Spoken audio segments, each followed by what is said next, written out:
네, 오늘의 말씀은요, 마가복음 2장 23절부터 3장 4절까지 말씀입니다. 안식일에 예수께서 밀밭 사이로 지나가실새 그의 제자들이 길을 열며 이삭을 자르니 바리새인들이 예수께 말하되 보시오 저들이 어찌하여 안식일에 하지 못한 일을 하나이까. 예수께서 이르시되 다윗이 자기와 및 함께하는 자들이 먹을 것이 없어 시장할 때 한 일을 잊지 못하였느냐. 그가 아비야다가 대제사장 때에 하나님의 전에 들어가서 제사장 외에는 먹어서는 안 되는 진설병을 먹고 함께한 자들에게도 주지 아니하였느냐. 또 이르시되 안식일이 사람을 위하여 있는 것이요 사람이 안식일을 위하여 있는 것이 아니니 이러므로 인자는 안식일에도 주인이니라. 예수께서 다시 회당에 들어가시니 한쪽 손 마른 사람이 거기 있는지라. 사람들이 예수를 고발하여 안식일에 그 사람을 고치시는가 주시하고 있거늘 예수께서 손 마른 사람에게 이르시되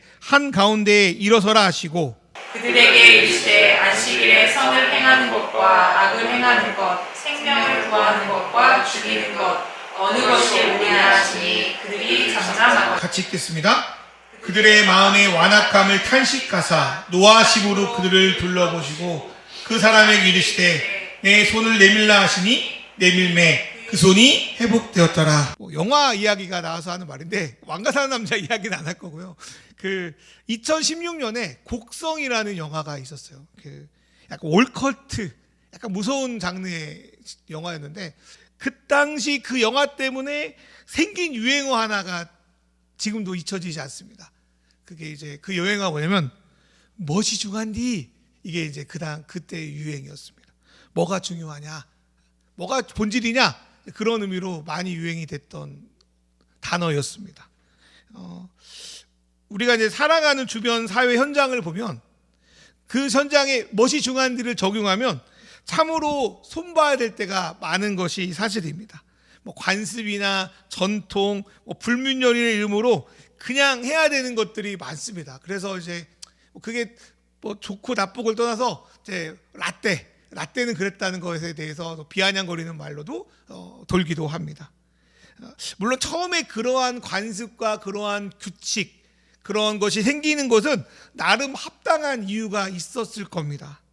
그런데 시간이 흐르면서 상황도 현실도 바뀌게 되다 보니까 처음에 그 법을, 그 규칙을 만들었던 의미는 사라지고 껍데기만 남아 그냥 무조건 지켜야 되는, 지키지 않으면 뭔가 문제가 있거나 좀 성격이 안 좋거나 이런 사람으로 취급받는 구습이 되어질 때가 많습니다.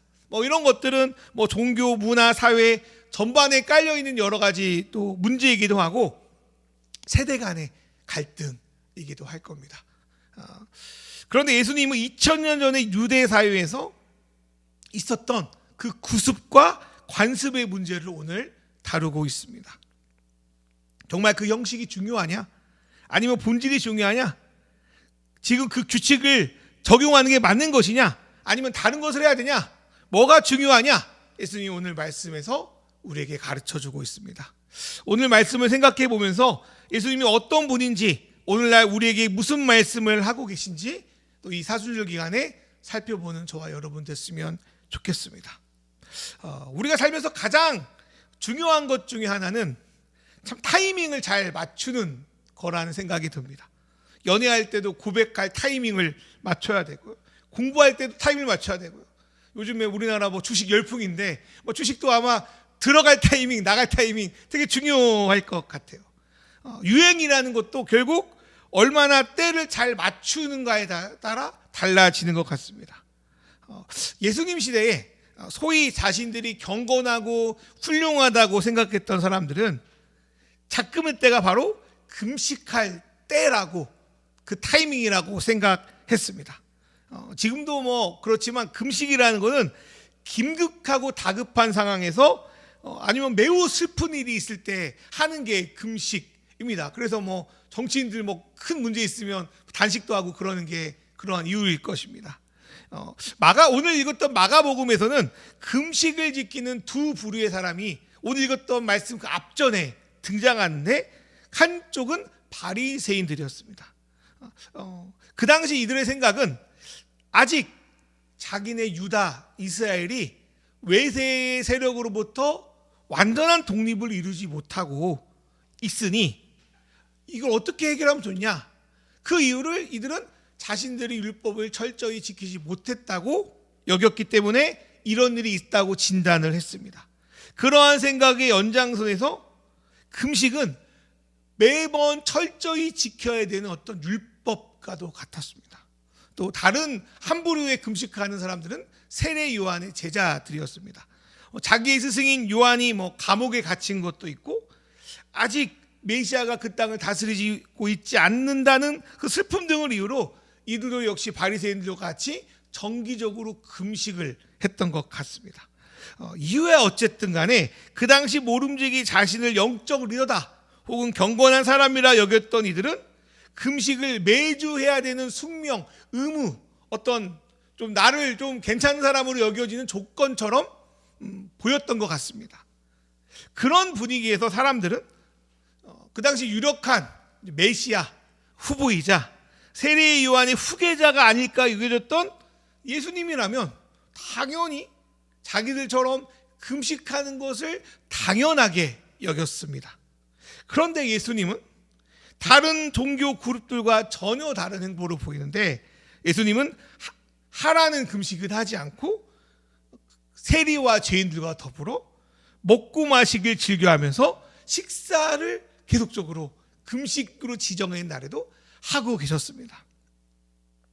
예수님의 이 행동에 대해서 바리새인들이든 세례 요한이든 잘 이해를 못했어요.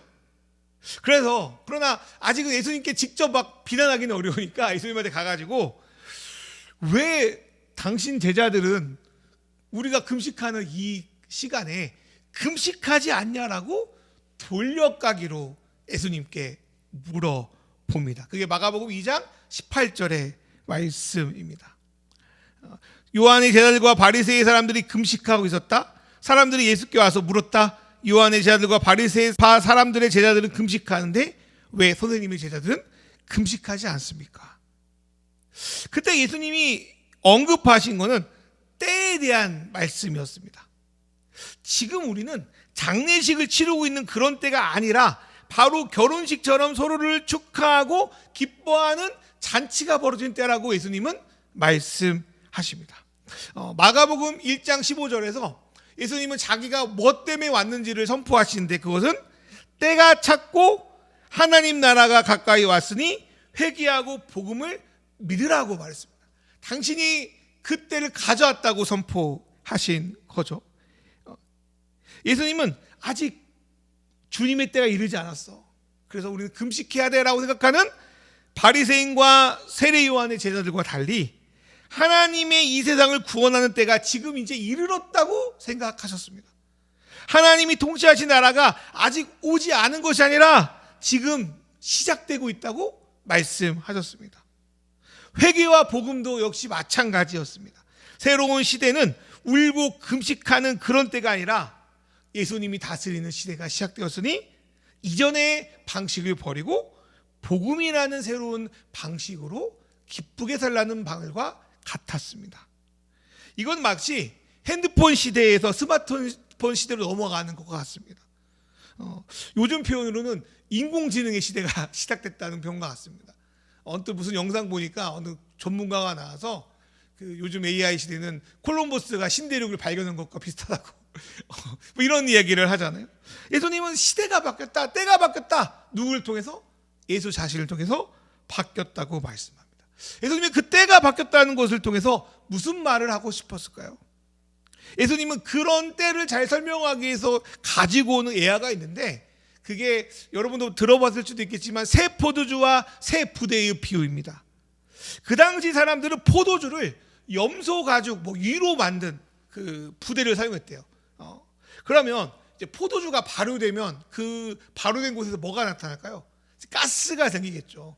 가스가 생기는 거예요. 근데 새로 만든 부대는 아직 이제 갓 잡은 가죽이니까 신축성이 있어서 가스가 부풀어 오르면 같이 부풀어 오르는 거예요. 이렇게. 그래서 이제 그 포도주의 그게 유지가 되는 건데 만약에 한 번 쓴 부대를 사용하게 되면 이미 한 번 늘어났기 때문에 신축성이 없는 거예요. 근데 거기서 가스가 생겨나면 터져버리는 거예요. 그래서 새 포도주는 새 부대에 담는 것이 그 당시의 상식이었다. 예수님은 그걸 가지고 우리의 신앙과 우리의 삶을 접목시키고 있습니다. 예수님이 새로운 방식이었으면 우리 역시 새로운 방식으로 살아가야 된다고 말씀합니다. 그것은 바로 하나님의 통치가 예수님을 통해 시작되었다는 것을 믿고 살아가는 겁니다. 하나님이 우리를 용서하셨으니 다른 이들을 용서하는 자답게 대하며 사는 것이 새로운 시대의 방식입니다. 예수님이 그 당시 죄인이라 불렸던 세리들과 함께 식사하신 이유도 그렇습니다. 예수님은 이 것을 보여주면서 하나님이 예수를 통해서 세리라고 죄인이라고 더 이상 미워하고 차별하지 않고 서로 하나님 앞에서 귀한 자녀로 살아가는 새 포도주가 새 시대가 시작되었다고 하시는 겁니다. 그리고 그 시대가 죽고 나서가 아니라 바로 오늘 이 새 포도주의 시대가 시작되었으니 너희도 기존의 방식을 버리고 저 사람을 세리라 저 사람을 죄인이라 이렇게 말하고 차별하는 그런 게 아니라 새 부대의 삶, 새 포도주를 받아들이는 새로운 방식의 삶으로 살아가라는 것 같습니다. 마치 노예 해방이 딱 시작되었는데 아직도 상놈과 양반을 나누어 살아가는 것, 그것은 헌부대겠죠. 시대가 바뀌었으면 시대에 맞게 살라. 그게 예수님이 우리에게 말씀하시는 요구입니다. 그런데 저를 포함해서 많은 사람들은 예수님의 새 시대가 2000년 전에 시작됐음에도 불구하고 여전히 라떼는 말이야 하고 그 구습에 살아갈 때가 참 많은 것 같습니다. 예수님이 이 말씀을 진짜로 받아들이면 우리는 어떻게 살아가야 되겠습니까? 예수님이 그러셨던 것처럼 세리와 죄인들과 잔치를 여셨던 것처럼 새로운 세대를 기뻐하며 살아가야지 않겠습니까? 우리 예배가 그냥 해야 되는 의무가 아니라 주님을 누리고 기뻐하는 그런 시간이 되어야 하지 않겠습니까? 하나님은 오늘 우리가 우울하게 금식의 시대를 살아가기를 원하지 않는 것 같습니다. 신앙생활을 매번 금식처럼 살기를 원하지 않는 것 같습니다.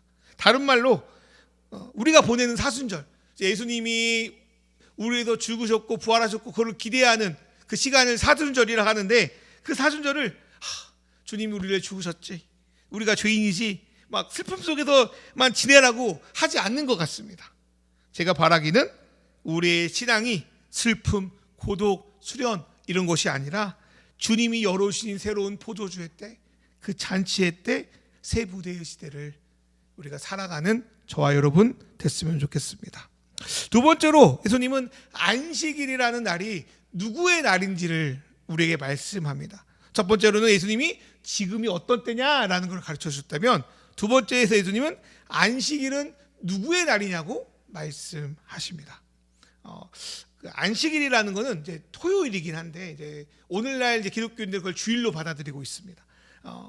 안식일은 오래전 이스라엘 백성이 출애굽할 때부터 지정된 날로서 하나님은 그날만큼은 남녀노소, 주인과 종, 사람과 가축을 망라하고 일하는 것을 다 멈추라고 하시고 쉬라고 하셨습니다.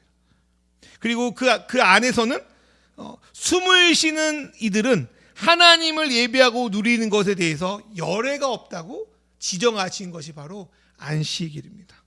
그런데 점점 안식일은 쉬는 날이 아니라 그 쉼을 지키기 위해서 무엇을 막 해야 되는 날로 변질됩니다. 주객이 전도된 거죠. 그 정점이 바로 예수님 시대의 바리새인들의 방식이었습니다. 이들은 안식일에 어떻게 일하지 않고 철저히 지켜야 될지를 고민하다가 이를 위한 수많은 세부 규칙들을 만듭니다. 안식일은 허리를 어디까지 숙여야 일인지 일이 아닌지를 정하기도 하고, 몇 킬로를 이동하면 일하는 거고, 그 이하를 이동하면 일 안 하는 거고, 그런 수많은 규칙들이 얼마나 사람들의 마음과 생각과 몸을 피곤하게 했을지 생각합니다. 쉬라고 만들었는데 쉬라고 만든 법이 오히려 사람들의 쉼을 방해하고 있었습니다. 사람들은 그 규칙에 묶여서 안식일이 다른 날보다 쉬는 날이 아니라 오히려 힘들고 피곤한 날이 되었다는 겁니다.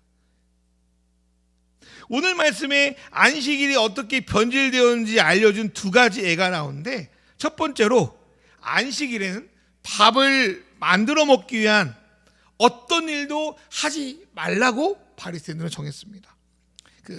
구약 성경 신명기 23장 말씀을 보면 일부러 이웃 사람의 곡식을 가져가기 위해서 낫으로 베는 것은 금지됐습니다. 낫으로 베는 것, 또 그릇을 가져가는 것은 이웃 사람의 그 곡식을 빼앗으려는 의도가 있잖아요. 근데 뭐가 허용됐냐면 지나가다가 이렇게 손으로 이렇게 미라를 부숴가지고 그걸 먹는 것은 허용됐습니다. 이게 어떤 의미를 갖고 있냐면 누군가의 걸로 훔치는 건 안 되지만 야 네가 배고파가지고 잠깐 나락을 좀 이렇게 부숴 먹는 거는 허용하신 거예요. 왜냐하면은 아무리 네가 배고파도 밥은 먹고 살아야 되지 않겠냐라는 하나님의 의도가 있었던 거죠. 근데 바리새인들은요, 안식일에는 벼이삭을 손으로 비벼 먹는 것도 금해야 된다고 생각했습니다. 뭐 안식일에 손 이삭을 비벼 먹지 말라는 성경은 말씀 없거든요. 근데 바리새인들이 생각한 거예요. 안식일에는 너희 그 밀이삭 비벼 먹는 것도 일하는 거니까 먹지 마. 근데 생각해 보면 바리새인은 대부분 그래도 어느 정도 경제적인 어떤 여유가 있는 사람이었거든요. 그러니까 안식일 날 이삭을 안 비벼 먹어도 돼요. 그 정도의 여유가 있어. 근데 그 당시 사람 중에서 하루 먹고 살기 힘들어서 지나가다가 밀이삭을 비벼 먹지 않으면 끼니를 굶어야 되는 그런 이들이 있었던 거예요. 근데 바리새인은 그들을 배려하지 않았던 겁니다. 무시했던 거예요. 그리고 율법이라는 이름으로 그들을 죄인 취급했던 겁니다. 근데 문제는 예수님과 제자들도 그렇게 밀이삭을 까부서 먹어야 오늘 하루의 끼니를 해결할 수 있는 그런 가난한 이들의 무리였습니다. 그래서 안식일 날 제자들이 밀밭살을 지나가다가 배가 고팠나 보죠. 그래서 밀을 살짝 비벼서 먹었습니다. 근데 그 현장을 일부러 지켜봤던 것 같아요, 바리새인들. 그래서 지켜보다가 제자들이 밀이삭을 비벼 먹자마자 갑자기 탁 나타나가지고 이제 너희 제자들이 왜 저런 거 하고 있냐라고 비난하는 게 오늘의 말씀입니다. 내 생명을 유지하고 보존하기 위해서 음식을 이렇게 밀이삭을 부수는 거, 음식을 해먹는 거, 얻는 거, 그걸 어떻게 일이라고 할 수 있는가? 전 그렇지 않을 거라고 생각이 드는데. 두 번째는 안식일에 사람을 고치는 것을 이들은 안식일 법을 어기는 거로 생각했습니다. 바리새인들은 원래 생명을 구하는 일은 안식일 법보다 우선한다는 원칙을 갖고 있었어요. 그런데 지금 당장 조치를 취하지 않으면 안 되는 위험한 상황에 대해서는 의료 조치가 가능한 걸로 인정됐어요. 지금 막 이제 심폐소생술을 하는 사람들. 그런데 당장 생명에 지장 없는 병에 대해서는 일이니까, 그걸 고치는 거 일이니까 안식일에 하지 말라고 가르쳤습니다. 그런 면에서 예수님이 회당에서 만난 아마 손이 막 굳은 사람일 것 같아요. 손이 말랐다는 게, 손이 못 움직이는 사람은 바리새인 입장에서는 당장 생명에 지장이 없는 병이기에 안식일에 고치면 안 되는 병이었던 거예요. 근데 이 역시 근데 안식일의 본질을 훼손하는 일이라도 할 수 있습니다. 쉰다는 건 뭘까요? 쉰다. 아프지 않고 평안함을 누리는 그게 쉼이 아닐까 생각이 듭니다. 그러면 환자한테 쉼이 뭘까? 그거는 자기의 아픔과 자기의 불편함이 해소되는 게 쉼 아니겠습니까? 그런데 바리새인들은 당장 치료를 원하는 사람에게 야, 너 지금 치료받는 건 쉼이 아니니까 하루만 참으라고 강요하는 거예요. 바리새인들이 환자의 병을 치료하기 위해서 애쓴 것도 아니면서도 너는 오늘은 치료 못 받아라고 규정을 해놓고 있는 거예요. 예수님이 이걸로 치료할 수 있는 능력에도 불구하고 예수님한테 지금은 안식일이니까 치료하지 마십시오라고 이야기하고 있는 겁니다. 이거는 마치 저는 이런 생각이 들었어요. 병원의 실적을 올리기 위해서 그 실적에 도움이 안 되는 환자들을 일부러 치료하지 않는 이상한 몇 개 병원의 경우와 바리새인들의 마음이 비슷하다는 생각이 들었습니다. 그러나 예수님은 바리새인들의 이러한 신앙관을 오늘 말씀에도 반박하십니다. 첫 번째로 양식을 구하는 것도 죄라고 하는 그들의 주장에는 이스라엘의 영웅이었던 다윗 왕 이야기를 끄집어 옵니다. 옛날에 다윗 왕이요, 그 사울이라고 하는 그 왕한테 쫓겨다니다가 이제 성경에는 아비아달이라고 있는데 이제 사무엘상은 아히멜렉이라는 제사장을 찾아갑니다. 며칠을 그냥 이제 도망쳐 오다 보니까 매우 이제 굶은 상태였어, 배고픈 상태였어요. 그래서 이제 그 다윗이 제사장한테 저희가 너무나도 며칠 동안 배를 굶었습니다. 먹을 걸 좀 주시면 안 되겠습니까? 이제 물어봅니다. 그랬더니 이제 제사장이 자기가 갖고 있는 떡이 일반적으로 먹는 떡이 아니라 그 당시 하나님께 이제 제사 예배드리고 남은 빵이었어요. 이제 율법에 하면 이 하나님께 드린 빵은 하나님께 드리고 난 후에 오직 제사장만 먹는 빵이었어요. 다른 사람 주면 안 돼요. 그 율법에서 어기는 거예요. 앞에 바리새인들이 만든 법들은 지들이 나중에 만든 거고, 이 진설병 하나님께 드린 빵을 먹는 법은 하나님이 직접 정하신 법이에요. 우리로 말하면 헌법과 뭐 조례 이 정도 차이인 거예요. 근데도 이 제사장 아히멜렉 아비나달은 굶주린 다윗의 수행원들과 그 다윗을 위해서 하나님께 올렸던 빵을 과감하게 나누어 줍니다. 제사장이 하나님 율법을 대놓고 어깁니다.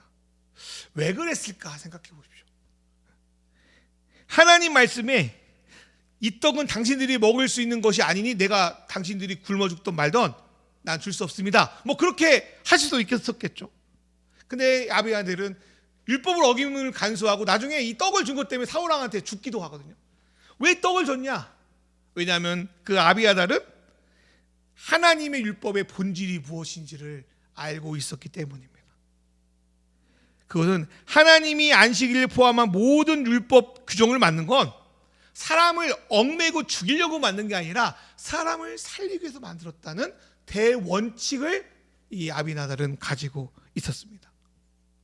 이것을 증명하는 것은 성경이기도 합니다. 성경에서 다윗을 살리기 위해서 진설병 떡을 내어준 이 율법을 어긴 제사장을 어느 곳에서도 율법 어겼다고 비난하는 구절이 없습니다.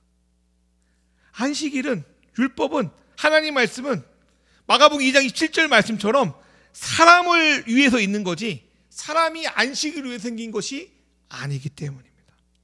두 번째, 손 마른 사람을 고치는 것도 비슷합니다. 말로는 자기들이 옳다 선한 일을 행한다면서 내 옆에 지금 당장 도움을 줄 수 있는 사람을 어떤 법이나 규칙 때문에 고칠 수 없다면 그게 과연 선한 것이냐 옳은 것이냐 예수님이 묻고 계십니다. 바리새인들은 자기 규정에 너무 매몰된 나머지 하나님이 원하는 진정한 선을 행하지 않고 있었습니다. 안식일의 규정을 지켜야 된다는 것, 그 생각 안에 자기 옆에 손이 오그라들어서 하루하루 힘들어하는 사람의 마음을 배려하지 않았습니다. 그런 면에서 이들은 자기는 안식일을 잘 지킨다고 철저하게 지킨다고 하지만 오히려 안식일의 정신을 훼손하고 악을 해가고 있었습니다. 그래서 오늘 예수님이 막 분노하시잖아요. 시기하시잖아요. 그러나 예수님이 이렇게 말씀하시죠. 손 마른 사람을 네가 고칠 수 있는 능력이 있다면 미루는 게 옳은 것이 아니라 할 수 있는 지금 고치는 게 안식일을 올바로 지키는 것이라고 우리 예수님이 말씀하십니다. 이게 바로 오히려 목숨을 구하는 것이라고도 하십니다. 왜냐하면 하나님이 세우신 안식일은 사람을 위한 날이고 사람을 살리고 회복하는 날이기 때문입니다. 말씀을 마무리하려고 하는데요. 우리는 생일날 태어난 사람을 이렇게 축하하는 파티를 엽니다. 생일 케이크를 준비하고 선물도 주고 그 사람이 태어난 날을 막 이제 축하하죠. 특히 자녀를 둔 부모들은 아이를 위해서 정성껏 생일을 준비합니다. 그런데 곰곰이 생각해 보면 생일날 가장 수고한 사람은 아이가 아니라 이제 부모, 특별히 엄마가 수고하죠. 아기를 낳기 위해서 뱃속에서 10달을 키우고 아기를 위해서 먹을 거 못 먹고 할 수 있는 거 못 하고 몸의 급격한 변화를 견뎌내고 뭐 이제 예전에는 이제 아기를 낳는 거 죽는 거였으니까 거의 죽을 고비를 넘겨서 애를 태어나게 합니다. 그런데 이상하게 생일날 축하는 엄마가 받는 게 아니라 아이가 받습니다. 저는 이게 하나님이 세우신 안식일과 매우 유사하다는 생각이 들었어요. 안식일은, 오늘날 안식일은 뭐 신앙생활과도 비슷합니다. 매주 예배를 드리고 뭐 그리스도인으로 해야 되는 여러 가지 뭐 태도와 습관들은 어쩌면 유대인들이 안식을 지키는 것과 큰 범위에서 유사합니다. 그런데 하나님이 이 안식일을 주신 것은 하나님 자신을 위한 것이 아니라 바로 인간을 위해서 주셨습니다. 인간이 쉬라고, 인간이 살라고, 인간이 정말 그만큼 하나님을 누리라고. 안식일을 준비하신 건 하나님이시지만 그 안식일을 누리는 것, 안식일의 주인공은 인간인 겁니다. 예수님은 마가복음 2장 7절에서 안식일이 사람을 위해 생긴 것이 사람이 안식일을 위해 생긴 것이 아니라고 말씀하십니다.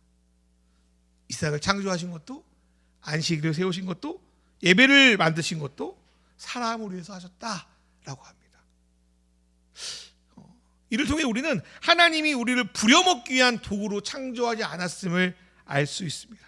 하나님은 우리 위해서 예배를 주신 것도, 말씀을 읽는 것도, 기도를 할 수 있는 것도 자신 하나님을 위해서가 아니라 우리를 위해서 주셨다고 말씀합니다.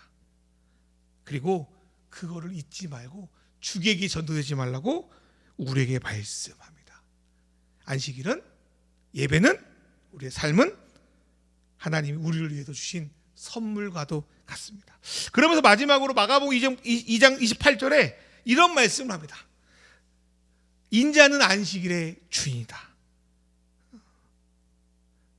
여기서 인자라는 말씀은 뭘까요?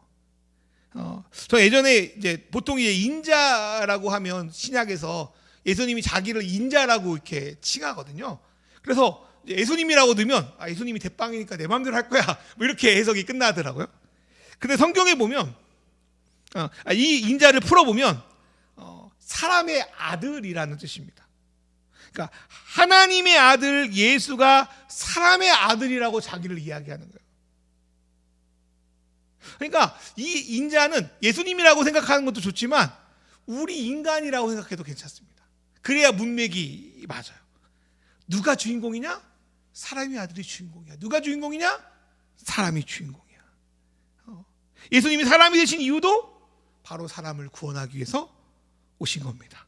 사람에게 안식의 의미를 회복하기 위해서 오셨습니다. 하나님을 믿는 것이 어떤 의무가 아니라 하나님 앞에 특권이고 기쁨인 것을 알게 하기 위해서였습니다. 영적인 것만 중요하다고 말하는 것이 아니라 너희가 먹는 것, 너희 병을 치료하는 것, 너희 일상의 삶이 너무나도 중요하니까 내가 사람의 아들 인자가 되었다고 말씀하십니다. 물론 1차적으로 안식일의 주인이 하나님인 건 맞겠죠. 그런데 하나님은 안식일의 주인공을 자기가 앉는 것이 아니라 사람인 우리에게 주셨습니다. 마치 생일날 주민은 부모가 다 하면서 그 생일의 주인공을 자녀에게 돌리는 것처럼 말입니다. 오늘 말씀을 통해서 저와 여러분의 안식일이, 신앙이, 또 삶의 여러 가지 방식이 사람이 먼저 되기를 주님의 이름으로 축원합니다. 주님이 이 땅에 오신 것도 사람이 먼저 있고, 안식일과 같은 나를 주신 것도 사람을 위해서고, 말씀을 주신 것도 사람을 살리기 위해서입니다. 하지만 그때도 지금도 사람을 살리려고 의도했던 것들이 때로는 사람을 얽매이고 구속하는 것들을 우리는 많이 경험합니다. 여러분은 안식일의 주인공입니다. 그러니 안식일을 누리십시오. 여러분을 위한 날, 여러분이 살아가는 시간, 여러분이 기뻐하는 날이 성경에서 안식일이 되기를 주님으로 소망합니다. 그리고 그 안식일의 정신을 본받아서 법, 규범 이런 것을 넘어서 예수님이 그러했듯이 다윗 왕에게 떡을 줬던 그 제사장이 그러했듯이 사람을 살리고 나누는, 치료하는 저와 여러분 되기를 소망합니다. 그렇게 살리고 살고 하는 은혜가 저와 여러분이 마주하고 겪을 모든 날 가운데 함께 있기를 주님의 이름으로 축원합니다.